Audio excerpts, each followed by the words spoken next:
Le domaine spatial est un lieu physique où sont menées des activités spatiales militaires, civiles et commerciales et dont la limite supérieure s'étend à l'infini. Les forces armées mènent des opérations dans le domaine spatial qui sont pour l'heure de nature non cinétique. L'histoire des actions menées dans ce domaine commence lors de la Seconde Guerre mondiale. Depuis, l'espace fait bien sûr partie intégrante de la vie civile et des actions militaires. Depuis la mise en orbite de Sputnik jusqu'à l'utilisation du drone spatial X-37B et en passant par l'opération Desert Storm, les stratégies spatiales dépassent très largement le champ du prestige national.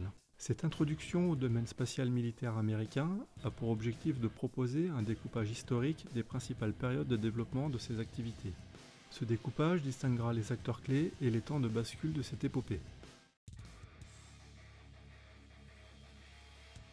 Paperclip est un programme qui vise à acquérir du savoir et à rapatrier aux États-Unis les spécialistes allemands des fusées.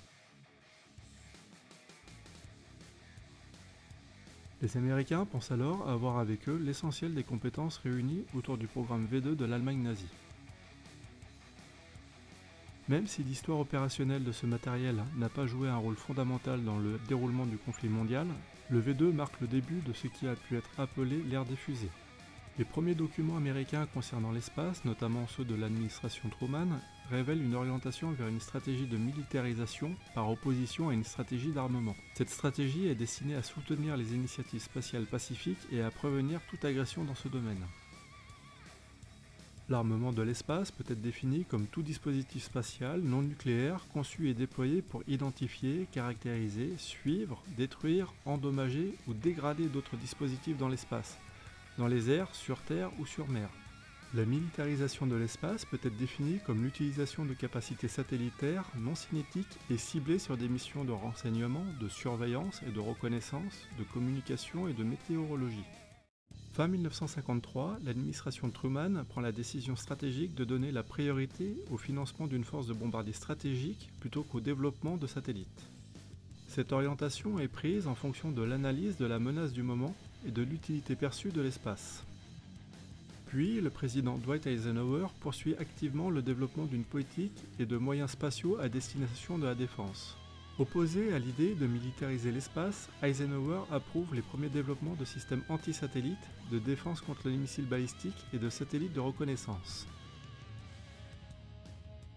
Pendant ce temps, les soviétiques s'intéressent également de très près aux techniques de conception de fusées. L'objectif est alors de construire une arme susceptible de rivaliser avec l'arme nucléaire américaine. Cet effort mène au développement du satellite Sputnik. Il est, en 1957, le premier satellite au monde à être mis en orbite. Le Sputnik sème la panique aux États-Unis. La réalisation soviétique pousse le président Eisenhower à créer la NASA en 1958. Le lancement du Sputnik continue à orienter les politiques des administrations Eisenhower et Kennedy vers la poursuite du développement de systèmes antisatellites tout en maintenant la position pour un espace sans armes. L'exploration spatiale américaine est stimulée par le succès du premier satellite américain, Explorer 1. Il est lancé le 1er février 1958 par un lanceur Juno 1 depuis la base de lancement de Cape Canaveral en Floride. Ce satellite fait prendre conscience à tous que les données peuvent être collectées et même transmises par des véhicules en orbite. C'est ainsi que l'U-2, l'avion espion de la CIA connu pour atteindre des altitudes extrêmes, a finalement été concurrencé par le premier satellite espion américain, le Corona. La série de satellites Corona pouvait effectuer une reconnaissance photographique sur une orbite polaire, en utilisant environ 1 km de pellicule photographique. Le satellite est pleinement opérationnel à partir du 11 août 1960. Un passage progressif des vols de reconnaissance aérien à haut risque aux missions Corona plus prudentes s'opère. Puis sont réalisés les premiers efforts en matière de communication par satellite, notamment avec le programme SCORE. Le SCORE est placé en orbite le 18 décembre 1958 par un lanceur Atlas. Cette période marque la militarisation initiale de l'espace. Pour le président Kennedy, l'utilisation par l'armée américaine de moyens spatiaux, à des fins de reconnaissance et de communication, s'inscrit dans le cadre du maintien du caractère pacifique de l'espace. À partir de 1961, Kennedy élabore 4 grands principes pour remodeler la position des États-Unis. La politique spatiale doit être scientifique, commerciale et civile, à caractère militaire et de prestige national. Le président Johnson utilise l'espace à des fins spécifiquement pacifiques. L'une des principales réalisations de cette administration fut la signature du traité sur l'espace extra-atmosphérique. L'Outer Space Treaty de 1967 est rédigé et approuvé par de nombreuses nations. Il établit une obligation d'utiliser l'espace à des fins pacifiques. Ce traité a constitué un cadre essentiel pour le droit international de l'espace. Le président Johnson continue à investir massivement dans les technologies antisatellites et de défense contre les missiles balistiques basés au sol. Johnson unifie l'espace en une seule politique nationale axée sur des initiatives tant militaires que civiles. Le président Carter signe la présidentielle directive 37 intitulée National Space Policy qui poursuit un programme spatial pacifique. La période des années 80 et 90 est celle du perfectionnement des équipements. Le STS, ou système de transport spatial, prend son envol en 1981. La navette spatiale est un véhicule hors norme qui a effectué de nombreuses missions pour le compte du DoD. Très peu d'informations sont disponibles sur ces dernières. Cependant, il est possible d'évoquer le cas de la mission STS-36 qui a déployé le 28 février 1990 une variante du satellite qui est Hall 9. Le KH-9 est très similaire au Hubble. Les grandes différences entre les deux étaient que le Hubble se concentrait sur l'infini, en prenant des clichés d'objets extrêmement lointains avec des temps d'exposition prolongés, tandis que le KH-9 se concentre sur de petites surfaces de la Terre par une succession de clichés à prise rapide. Le 4 juillet 1982, la National Security Decision Directive 42 du président Reagan est le premier pas d'une refonte de la politique spatiale américaine. La directive approuve une capacité antisatellite américaine organique et jette les bases de la Strategic Defense Initiative. Le 1er septembre 1982, l'US Air Force établit l'Air Force Space Command. Ce commandement a pu compter jusqu'à 26 000 personnels répartis dans le monde entier. Il sera dissous le 20 décembre 2019.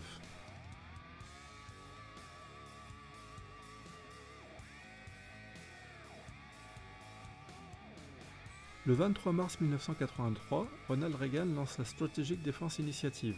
Dans son discours, il évoque l'empire du mal incarné par l'Union soviétique. L'IDS est un projet de système de défense antimissile destiné à protéger les États-Unis contre les attaques d'armes nucléaires stratégiques balistiques. Pour constituer ce bouclier, les États-Unis étudient un large éventail de concepts d'armes avancées, dont des lasers et des systèmes de missiles terrestres et spatiaux. C'est sous l'administration du président George Bush que l'espace se révèle être un véritable catalyseur de force. Les opérations Desert Shield et Desert Storm démontrent la capacité et le potentiel de l'espace au niveau stratégique, opérationnel et tactique. Parmi les systèmes spatiaux les plus cruciaux, il est possible de citer les systèmes de positionnement, de navigation, de défense antimissile, de communication, d'imagerie, de renseignement électromagnétique et de données météorologiques. Le théâtre des opérations était pourtant peu engageant pour des matériels et des doctrines taillés pour l'Europe centrale.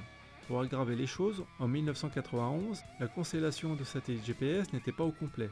Seulement 16 satellites sur les 24 prévus étaient déployés. L'analyse initiale de la mission pour l'invasion de l'Irak s'est fortement concentrée sur les défis entourant la navigation en terrain désertique dans des conditions nocturnes.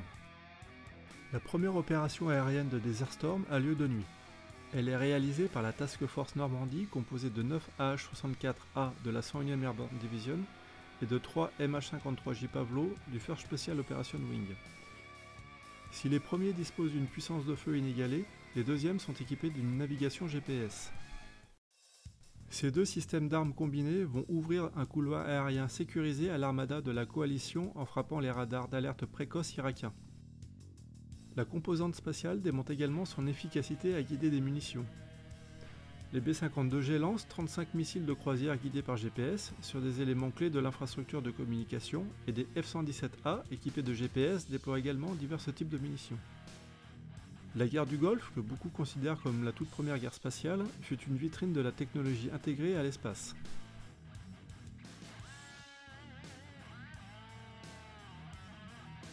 La recherche de la technologie ASAT, ou arme antisatellite, commence dès 1962 par l'avènement des premières technologies d'interception. Cependant, ce n'est qu'en octobre 1985 qu'un petit missile antisatellite américain sera lancé depuis un F-15 pour détruire un vieux satellite scientifique américain. Le président Clinton poursuit la politique de Reagan, mais cette action ne permettra pas aux États-Unis de se positionner de manière appropriée face aux menaces et aux défis spatiaux croissants du XXIe siècle.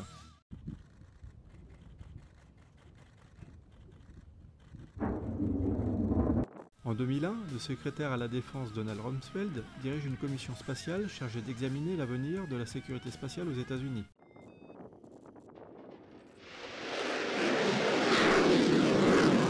La commission Rumsfeld déclare que la guerre spatiale est une certitude et que les États-Unis doivent développer les moyens à la fois de dissuader les menaces et de se défendre contre les attaques. Cela aboutit à la mise à jour de la politique spatiale nationale du président George Bush.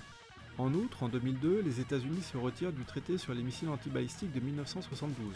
Cette décision a pour effet de relâcher les contraintes concernant le développement de systèmes spatiaux nationaux de défense antimissiles, en plus des contraintes de l'article 5 sur le déploiement de systèmes ABM basés dans l'espace.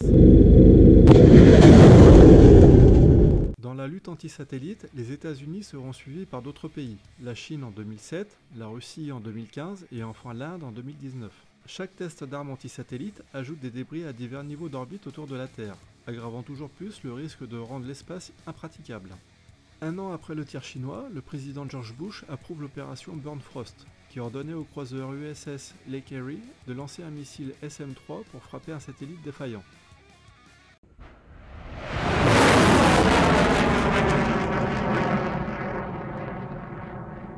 Bien que tous les deux basés à terre, ces deux événements anti-satellites peuvent être considérés comme les premiers pas vers une course à l'espace moderne. Dans le contexte d'un environnement de plus en plus contesté, les présidents Bush et Obama se détournent des politiques spatiales passives précédentes et utilisent un langage plus agressif pour protéger les intérêts spatiaux des États-Unis. Pour les États-Unis, en tant que première nation spatiale, l'une de leurs plus grandes capacités est devenue l'une de leurs plus grandes dépendances.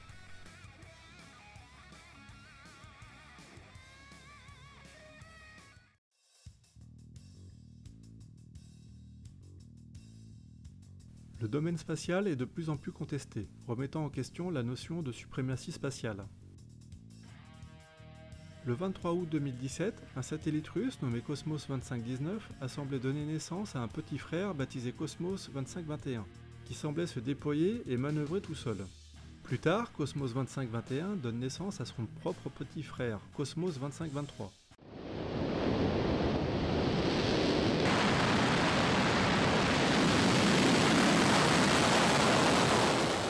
Les poupées gigognes des satellites russes étaient là, simplement en orbite autour d'autres véhicules.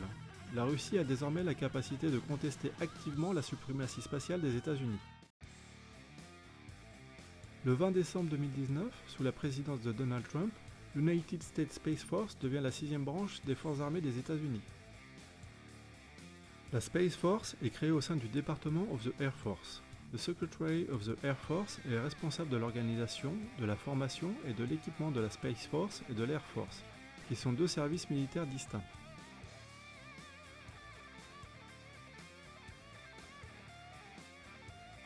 La Space Force doit remplir les tâches suivantes: protéger les intérêts des États-Unis dans l'espace, dissuader toute agression dans, depuis et vers l'espace, et enfin mener des opérations spatiales. Les forces spatiales militaires des États-Unis assurent la liberté d'opération dans, depuis et vers le domaine spatial. Cela comprend à la fois des fonctions de combat et des fonctions d'appui au combat axées sur l'espace.